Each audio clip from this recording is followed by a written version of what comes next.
ഇനി കേക്ക് സ്റ്റോറിയുടെ മറ്റൊരു attraction, I mean എന്താ പറയുക, നമ്മുടെയൊക്കെ childhood was a lie if അദ്ദേഹത്തെ നമ്മളിങ്ങനെ ആരാധനയോടെ നോക്കി നിന്നിട്ടില്ലെങ്കിൽ എന്ന് വേണം പറയാൻ. The one and only action hero of Malayalam, Babu Antony sir. ആളാണ് ഇതില് വില്ലൻ എന്നാണ് ഞാൻ കേട്ടത്. ആള് നെഗറ്റീവ് റോളാണ് ഇത്ര. അങ്ങനെയാണ് എനിക്ക് കേട്ടതിൽ നിന്ന് മനസ്സിലായത്. പണ്ട് നമ്മൾ പറയുമല്ലോ ബാബു ആന്റണി ഏത് സൈഡിലാണ് എന്ന് നോക്കിയിട്ട് സന്തോഷിച്ചിരുന്നൊരു കാലം മലയാളിക്ക് ഉണ്ട്. അപ്പൊ ബാബു ആന്റണി കംപ്ലീറ്റ്ലി നെഗറ്റീവ് സൈഡിൽ നിൽക്കുന്ന ഒരു സിനിമയാണ് എന്നാണ് ഞാൻ കേട്ടത്. അപ്പൊ ബാബു ആന്റണി സർ,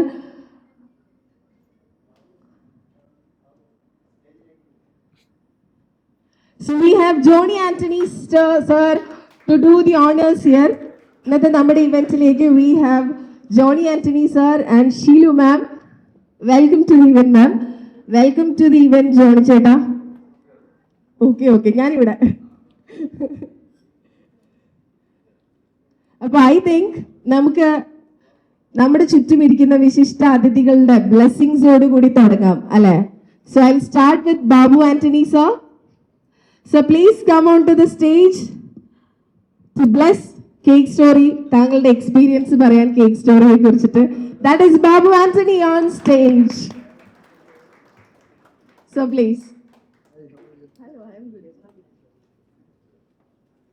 എല്ലാവർക്കും നമസ്കാരം. ഇവിടെ വന്നതിന് എല്ലാവർക്കും നന്ദി. പുള്ളിക്കാരി എന്തൊക്കെയോ പറയുന്നുണ്ടായിരുന്നു ഇവിടെ, ഞാൻ വില്ലനാണെന്നോ ഹീറോ ആണെന്നോ. ഞാനിവിടെ ഹീറോ ആകാൻ വേണ്ടി ശ്രമിച്ചുകൊണ്ടിരിക്കുകയാണ്. അപ്പോൾ ഈ പുള്ളിക്കാരി നമ്മൾ വില്ലനാക്കി. അതിന് കേക്ക് സ്റ്റോറി എന്ന് പറയുന്നത് ഒരു മനോഹരമായ ഒരു സബ്ജക്റ്റാണ്. ചോക്ലേറ്റ് എന്ന് പറയുന്ന ഒരു സിനിമയൊക്കെ പോലെ തന്നെ വളരെ ബ്യൂട്ടിഫുള്ളായിട്ട് ചെയ്ത് അണിയിച്ചൊരുക്കുന്ന ഒരു കൊച്ചു മനോഹരമായ സിനിമയാണ്. അപ്പോൾ അതിൽ ഞാൻ എന്ത് വേഷം ചെയ്യുന്നത് ഇപ്പം ഞാൻ പറയുന്നില്ല, മുഖ്യ കഥാപാത്രമാണ്.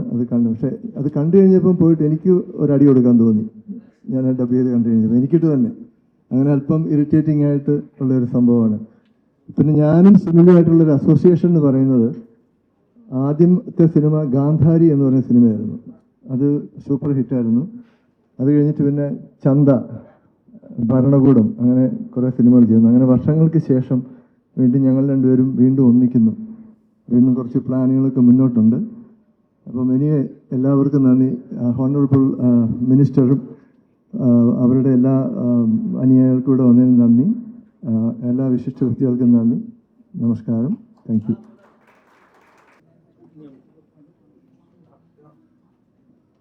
ബഹുമാനപ്പെട്ട സെൻട്രൽ മിനിസ്റ്റർ, ഇവിടെ എത്തിയിരിക്കുന്ന വിശിഷ്ട വ്യക്തികളെ, എന്തായാലും ബാബു ആന്റണിക്ക് ശേഷം ജോണി ആന്റണിക്ക് ഒരു അവസരം കിട്ടിയതിൽ അങ്ങേയറ്റം സന്തോഷമുണ്ട്. ബീന ആന്റണിയെ സിനിമയ്ക്ക് വിളിച്ചതാണ്, വരാൻ പറ്റിയില്ല. അങ്ങനെ ആന്റണിമാരുടെ ഒരു പടം തന്നെ ഉണ്ട് ഈ സിനിമയിൽ. എന്തായാലും ഞാൻ എൻ്റെ സിനിമയുടെ തുടക്കകാലത്ത് എനിക്ക് തോന്നുന്നു എല്ലാവരും സംവിധാന സ്വപ്നം മനസ്സിൽ സൂക്ഷിച്ച് മദ്രാസിൽ നിൽക്കുന്ന സമയത്ത് അന്നൊരു നവാഗത സംവിധായകനുണ്ടാകുന്നു. നമ്മൾ നോക്കുമ്പോൾ ആരാണ്? സുനിൽ കാരന്തൂർ. ചിത്രം പ്രിയപ്പെട്ട കൊക്കു. തങ്കച്ചൻ എന്ന് പറഞ്ഞിട്ട് ദേവസ്വചേട്ടൻ്റെ മോൻ നിർമ്മിക്കുന്ന സിനിമ.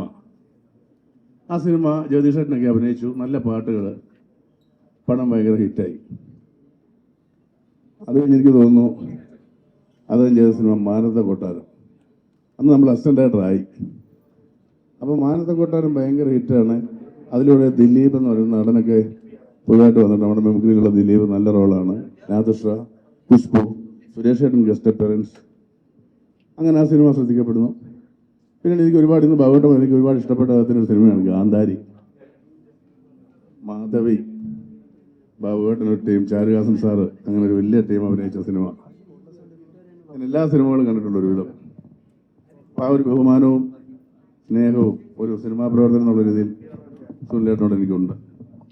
അദ്ദേഹം കുറച്ച് നാളിന് ശേഷം വീണ്ടും ഒരു അറ്റംപ്റ്റുമായിട്ട് വന്നിരിക്കുകയാണ്. അതിലെനിക്കൊരു ഭാഗമാകാൻ കഴിഞ്ഞത് വലിയൊരു ഭാഗ്യമായിട്ട് ഞാൻ കരുതുന്നു. തുടർന്നും അദ്ദേഹത്തിൻ്റെ പ്രതിഭ വെളിവാക്കാൻ പറ്റുന്ന, കാരണം ഒരുപാട് യൂട്ടിലൈസ് ചെയ്യാൻ സാധ്യതയുള്ളൊരു സംവിധായകമാണ്. അത്യാവശ്യം കാര്യങ്ങൾ അറിയാവുന്ന ഒരു സംവിധായകമാണ്. അത് നമുക്ക് കൂടെ വർക്ക് ചെയ്യുമ്പോൾ മനസ്സിലാവും. അപ്പോൾ അതിനുള്ള സാഹചര്യം ഇവിടെ ഒരുങ്ങട്ടെ എന്ന് ഞാൻ ആത്മാർത്ഥമായിട്ട് ആഗ്രഹിക്കുന്നു, പ്രാർത്ഥിക്കുന്നു. അദ്ദേഹത്തിൻ്റെ മകളാണ് ഇതിൻ്റെ സ്റ്റോറി റൈറ്ററൊക്കെ. മേജർ രവിചേട്ടൻ ഉണ്ടായിരുന്ന സിനിമയിൽ അങ്ങനെ ഒരുപാട് പേരുണ്ടായിരുന്നു. അതുപോലെ അശോകൻ ചേട്ടൻ എന്നോട് പ്രത്യേകം പറഞ്ഞു, അശോകൻ ചേട്ടൻ വരാൻ പറ്റിയിട്ടില്ല. അശോകൻ ചേട്ടൻ ഗംഭീര റോളാണ് ഈ സിനിമയിൽ ചെയ്തിരിക്കുന്നത്, നമ്മുടെ പരിപാടിയപ്പോൾ അശോകൻ ചേട്ടൻ. അപ്പോൾ എന്തായാലും ഈ സിനിമ ഒരു വലിയ വിജയമാകട്ടെ. ബഹുമാനപ്പെട്ട മിനിസ്റ്റർ ഇവിടെ എത്തിയിട്ടുണ്ട്. അങ്ങനെ ഈ പ്രൗഢഗംഭീരമായ സദസ്സിൽ വെച്ച് ഈ കൊച്ചു ചിത്രം ഈ ഒരു സ്വീകരണം, ഈ ഒരു ഓപ്പണിംഗ് ഇവിടെ ലഭിക്കുന്നതിൽ ഇതിലൊരു അണിയറ പ്രവർത്തകൻ എന്നുള്ളതിൽ എനിക്കും അങ്ങേയറ്റ അഭിമാനവും സന്തോഷവുമുണ്ട്. പ്രിയപ്പെട്ട സുനിലേട്ട, നിങ്ങൾക്കൊരു വലിയ വിജയം ഞാൻ ആശംസിക്കുന്നു. എന്നെ ഈ സിനിമയിൽ അഭിനയിക്കാൻ വിളിച്ചതിൽ ഒത്തിരി സന്തോഷം. ഇനി ഇവിടെ ഡയറക്ടേഴ്സ് ആരെങ്കിലും ഒക്കെ ഇപ്പം പടങ്ങൾ ഇച്ചിരി കുറവാണ്. അണ്ണാ എന്നെ അടുത്ത പടത്തിലേക്ക് വിളിക്കണമല്ല. അപ്പോൾ എല്ലാവർക്കും നല്ലത് നേരുന്നു. എല്ലാ എന്താ പറയണ്ടേ, ലോകാ സമസ്ത സുഖിനോ ഭവന്തു.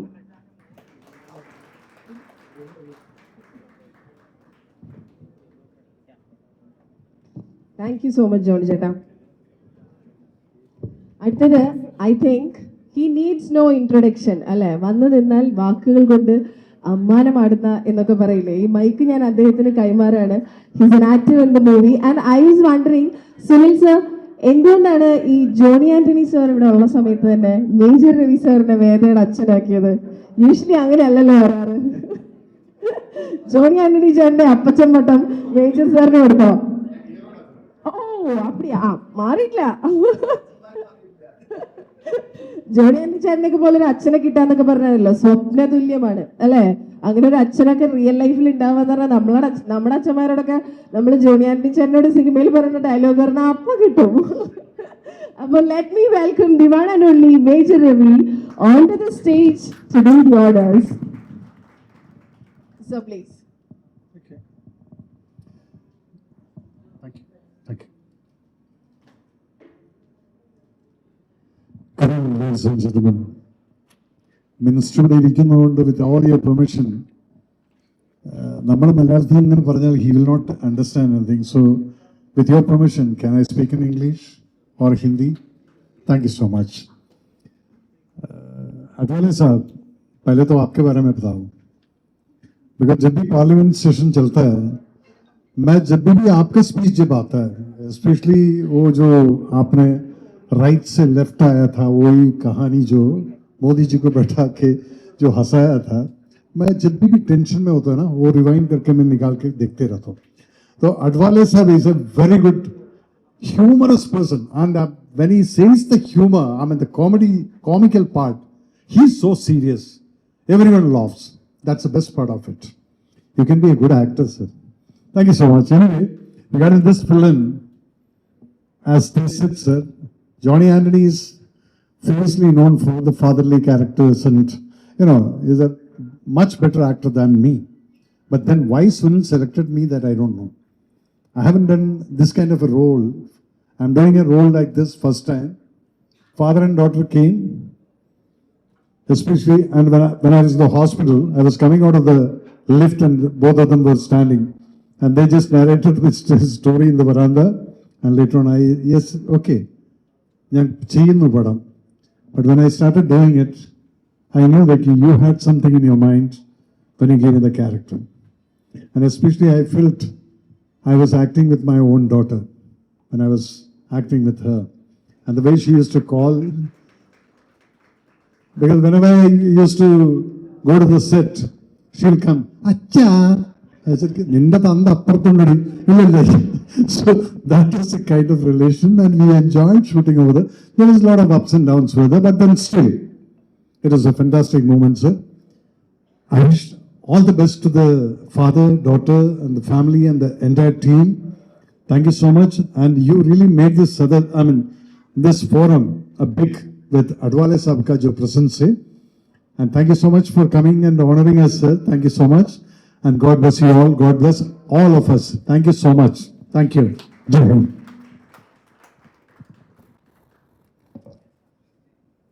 Thank you so much, sir. I think അച്ഛൻ വന്ന് സംസാരിച്ചിട്ട് പോയത് കൊണ്ട് ഇനിയിപ്പോ മകനെ വിളിക്കാം അല്ലെ. അപ്പൊ ലെറ്റ് മീ വെൽക്കം നായകൻ Arun Kumar on to the stage.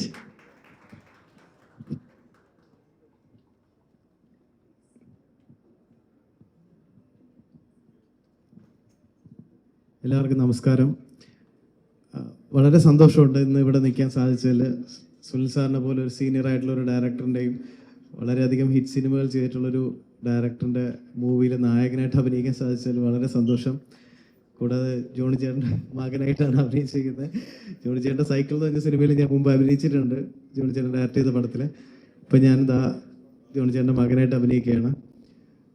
വളരെ രസകരമായിട്ടുള്ളൊരു സബ്ജക്റ്റും കഥ പറയുന്ന രീതിയും എല്ലാം ഭയങ്കര, നേരത്തെ പറഞ്ഞ കേക്ക് പോലെ വളരെ സ്വീറ്റ് ആയിട്ടുള്ളൊരു മൂവിയാണ്. തീർച്ചയായിട്ടും ഈ വരുന്ന ഏപ്രിൽ 19 തിയേറ്ററിൽ റിലീസാവുന്ന പടം നിങ്ങളെല്ലാവരും തിയേറ്ററിൽ തന്നെ പോയി കണ്ട് എല്ലാവിധ സപ്പോർട്ടും തരിക. Thank you so much.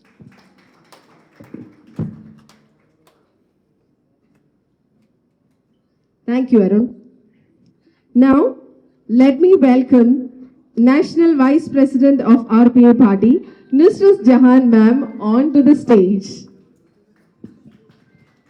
Ma'am, please.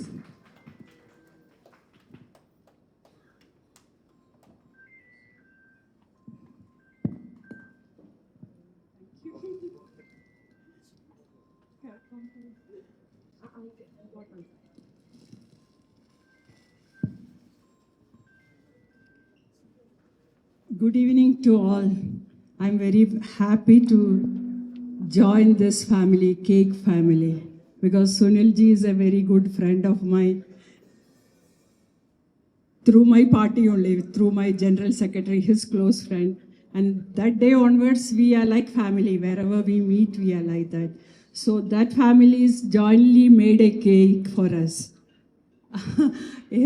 Covid കാലത്ത് ഒരു മധുരം, എല്ലാവരുടെ വീട്ടിലും ബോറടിച്ചിരുന്നപ്പോൾ ഉണ്ടായ ഒരു മധുരം, കേക്കിലൂടെ ഒരുപാട് സ്ത്രീകൾ അവരുടെ ജീവിതം കണ്ടെത്തിയൊരു കഥ ഉണ്ട്. പലരും വിജയിച്ച് അത്യുന്നതങ്ങളിലെത്തിയ സ്ത്രീകൾ തന്നെ ഉണ്ട്. അപ്പോൾ it is like A women empowerment. നമ്മൾ വിമൻ എംപവർമെൻറ്റിനെ പറ്റി സംസാരിക്കുക എന്നല്ലാതെ അവർക്ക് വേണ്ടി ഒന്നുമില്ല. ഞാൻ മനസ്സിലാക്കിയിടത്തോളം ഈ കേക്കിലൂടെയും പല women empowered. And that is going to happen. I met the Bakery Association people. They are jointly doing something very big about the cake story. So ഈ കേക്ക് സ്റ്റോറി തുടങ്ങുന്നേ ഉള്ളൂ. നമ്മളെ ഈ കേക്ക് സ്റ്റോറി ഇത് ഇങ്ങനെ ഇവിടുത്തെ ഒരുപാട് ഫാമിലികൾക്ക് ഒരു സപ്പോർട്ടാവട്ടെ. അതുപോലെ സിനിമയിലെ നമ്മുടെ എല്ലാം മനസ്സുകളിൽ ഇങ്ങനെ നമ്മൾ ആരാധിച്ച നമ്മളെ കുടുംബത്തിലെ നമ്മളെ കാമുകനോ ചേട്ടന്മാരോ ഒക്കെ ആയിരുന്നവരെ നമ്മൾക്ക് ഇവിടെ കാണാൻ പറ്റുക. അതിൻ്റെ producers, directors, I am seeing new faces, Sheela ma'am, പിന്നെ ഇവരെനിക്കറിയാം, നീന കുറുപ്പ്, അവരെ നമ്മൾ കാലിക്കറ്റ് നാണ്ട് അറിയാം. അതുപോലെയുള്ള കുറേ also all the YouTubers, I am very happy with you all. കാരണം നിങ്ങളാണ് ഇപ്പോൾ ലോകത്തിൻ്റെ മുമ്പിലെ face. All the channels, all the big medias, you made an end of it. See a small and can do something big എന്നുള്ളതാണ് നമ്മൾ നിങ്ങളിലൂടെ നമ്മൾ ലോകത്തിന് കാണിച്ചു കൊടുക്കണേ. നിങ്ങൾക്കത് ചെയ്യാൻ പറ്റുന്ന ഈ ലോകത്തിലേക്ക് എത്തിക്കുക, ഇതുപോലെയുള്ള നല്ല സ്റ്റോറികൾ ജനങ്ങളെ മുമ്പിൽ എത്തിക്കുക. കാരണം നമ്മൾ പറയും പിന്നെ മാധ്യമ സ്വാതന്ത്ര്യം, ആ മാധ്യമ സ്വാതന്ത്ര്യത്തിൽ നമ്മൾ ചെയ്യേണ്ട കാര്യങ്ങൾ, ഏറ്റവും നല്ല സന്ദേശങ്ങൾ. നമുക്ക് സ്വാതന്ത്ര്യം കിട്ടിയപ്പോൾ എല്ലാ കാലങ്ങളിലും, ഒന്നാം ലോക മഹായുദ്ധത്തിലും രണ്ടാം മഹാലോക യുദ്ധത്തിലും ഒക്കെ എഴുത്തുകളും സിനിമകളും കഥകളും പാട്ടുകളും തെരുവ് നാടകങ്ങളൊക്കെ അല്ലേ നമ്മൾക്ക് ഉത്തേജനം നൽകി. അതുപോലെ തന്നെ എന്നും കഥകളും എല്ലാ എഴുത്തുകാരും സംവിധായകരും ആക്ടേഴ്സും നമ്മളെ നല്ലൊരു രാജ്യത്തിന്, ഭാരതം, അഖണ്ഡ ഭാരതം എന്ന ഭാരതമാണ് നമ്മളെല്ലാം സ്വപ്നം കണ്ടത്. ആ ഭാരതത്തിൻ്റെ ശക്തി ഏകാൻ ഈ സിനിമ ഏറ്റവും വലിയൊരു ആയുധമാണെന്നാണ് ഞാൻ വിശ്വസിക്കുന്നത്.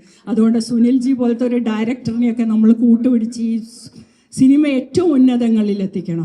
പിന്നെ പണ്ട് കാലത്ത് സിനിമ ഉണ്ടായിരുന്നോ എന്ന് ചോദിക്കുന്നവർക്കൊരു ചോദ്യത്തിന് ഒരു ഉത്തരം എനിക്ക് പറയാനുള്ളത്. കാരണം വേദങ്ങളിൽ നമ്മൾ പിന്നോട്ട് തിരിയുകയാണെങ്കിൽ വേദങ്ങളിൽ നമ്മൾ സിനിമയെ പറ്റി പറയുമ്പോൾ ഇൻ ഭഗവത്ഗീത വാട്ട് ഹാപ്പൻ, ദൈവത്തിൻ്റെ അവതാരങ്ങൾ വന്ന് മനുഷ്യജന്മം എടുത്തത് ഒരു ആക്ടിങ് ആയിരുന്നു, അല്ലേ? സമ്മതിക്കില്ല എല്ലാവരും. ആ ആക്ടിങ്ങിലൂടെ വാട്ട് ഡിഡ് ദേ ഡു? വിഷ്ണുവിൻ്റെ ഏറ്റവും വലിയ അവതാരമായ ഭഗവാൻ Krishnan what did he do? He gave us lot of lessons through the life. That is a book of life, Bhagavad Gita. നമ്മൾ എവിടെ നോക്കിയാലും നമ്മൾക്ക് അതിന് ഉത്തരവുണ്ട്. അതിലില്ലാത്തതൊന്നും ഈ ലോകത്തിൽ ഇല്ല എന്നുള്ള വിശ്വസിക്കുന്ന ഒരാളാണ് ഞാൻ.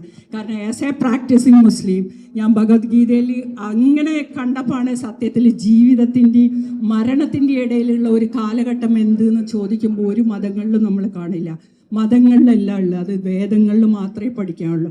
അപ്പോൾ ആ ഭഗവാൻ കൃഷ്ണൻ ജന്മമെടുത്തത് നമ്മൾക്ക് എന്തിനാണ് അഭിനയിച്ചത് മനുഷ്യനായിട്ട് ഭഗവാൻ എന്ന് ചോദിക്കൂ. ദൈവം എന്തിനു മനുഷ്യനായി എന്ന് ചോദിക്കണവർക്കോ നമുക്കുള്ള ദാറ്റ് ഇസ് ദ ധർമ്മം മാത്രമേ ജയിക്കുള്ളൂ. അപ്പോൾ നമ്മുടെ ഓരോരുത്തരുടെ ധർമ്മവും നമ്മൾ ശക്തമായിട്ട് എടുത്ത് നമ്മളെ ജീവിത സാഫല്യം എടുക്കേണ്ടത് വളരെ നമ്മുടെ ധർമ്മം, ഓരോരുത്തരുടെയും സിംഗിൾ ധർമ്മം. അപ്പോൾ all the best for the cake story and all the best for all the my friends here. Thank you so much. Thank you.